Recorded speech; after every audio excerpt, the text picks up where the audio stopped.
मूकं करोति वाचालं पङ्गुं लङ्घयते गिरिं यत्कृपातमहं वन्दे परमानन्दमाधवम्।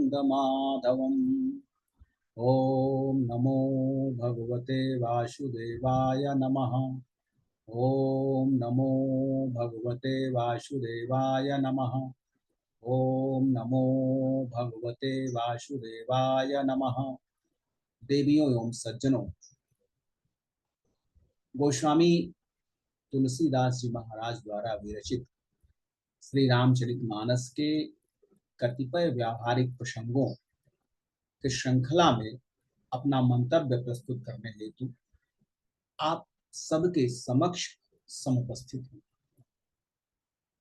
त्रेता युग के महानायक मर्यादा पुरुषोत्तम प्रभु श्री राम, जो साक्षात परब्रह्म परमेश्वर के मानव स्वरूप हैं, जिनका जीवन दर्शन अनुकरणीय है, धर्म की अवनति होने पर अधर्म का वर्चस्व स्थापित हो जाने पर कोई दैवी शक्ति अवतार लेकर धर्म की पुनर्स्थापना करती है। यह युगों युगों से चली आ रही परंपरा है।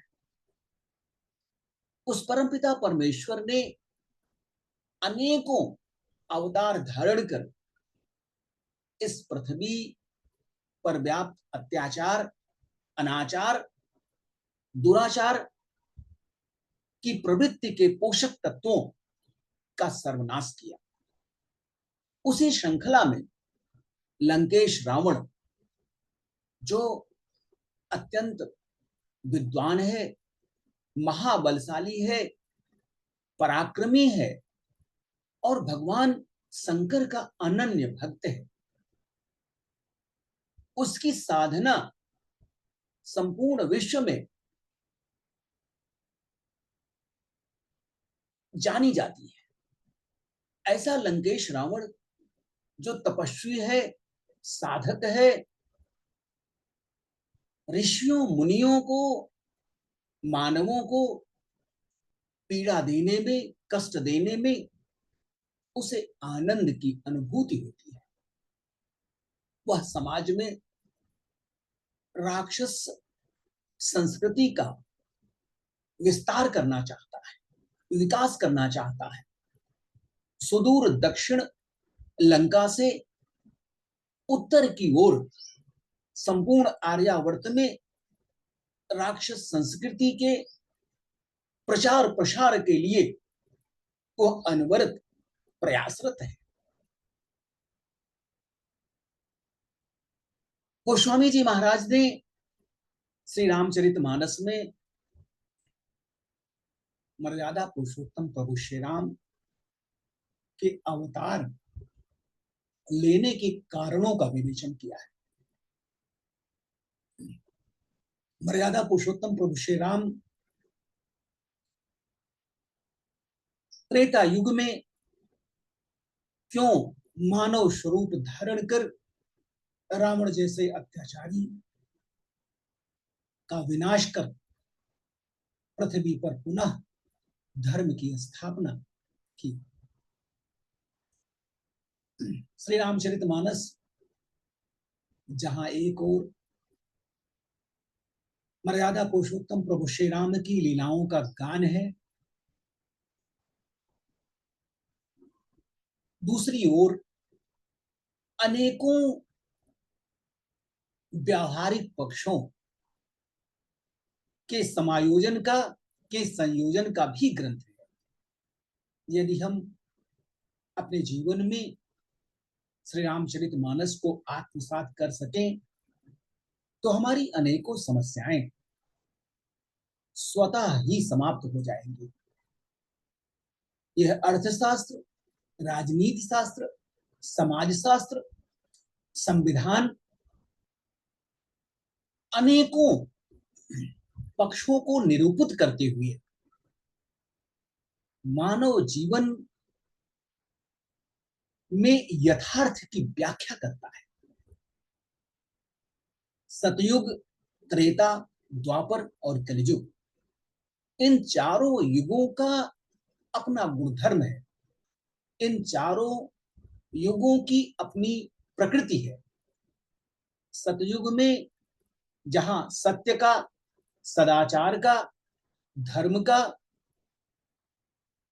वर्चस्व है, वहीं पर त्रेता में तामसी प्रवृत्ति अंश मात्र जागृत हो जाती है। रावण जैसे दुष्ट का अभ्युदय हो जाता है। द्वापर में यह कलह कुछ अधिक बढ़ जाती है, जहां पर नारी सम्मान की रक्षा कठिन हो जाता है, जहां पर भाइयों में परस्पर द्वेष और द्वंद्व का वातावरण उपलब्ध हो जाता है, जहां मनुष्य के चिंतन में विकार की उत्पत्ति हो जाती है। वहीं कलयुग में चारों तरफ अधर्म, अन्याय, अत्याचार, अनाचार का बोलबाला है। कलयुग का गुणधर्म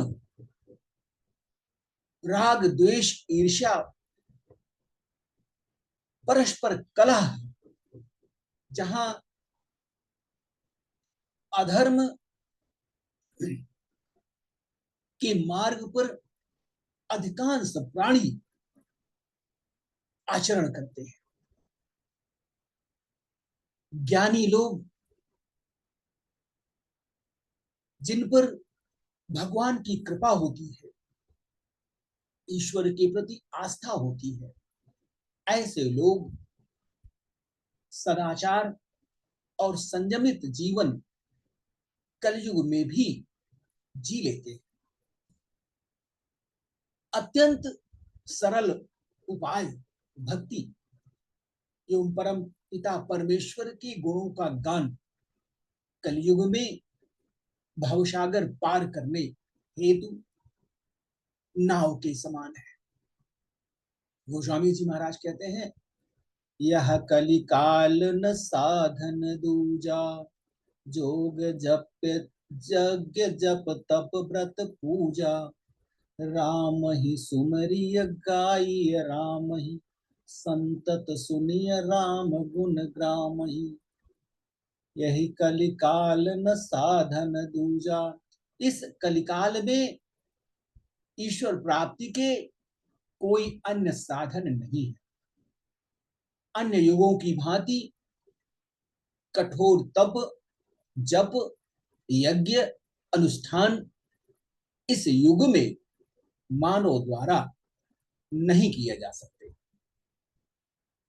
इस युग का प्रभाव समस्त प्राणियों के लिए विनाशकारी है, जिसके प्रभाव से मुक्त होने के लिए योग, यज्ञ, जप, तप, व्रत, अनुष्ठान, पूजन इत्यादि अनेक दूसरे साधन उपयुक्त नहीं हो सकते, क्योंकि इस युग में मनुष्य में संयम की कमी है, धैर्य की कमी है, और वो अनेकों आंतरिक बुराइयों को अपने अंतस्थल में धारण किए हुए है।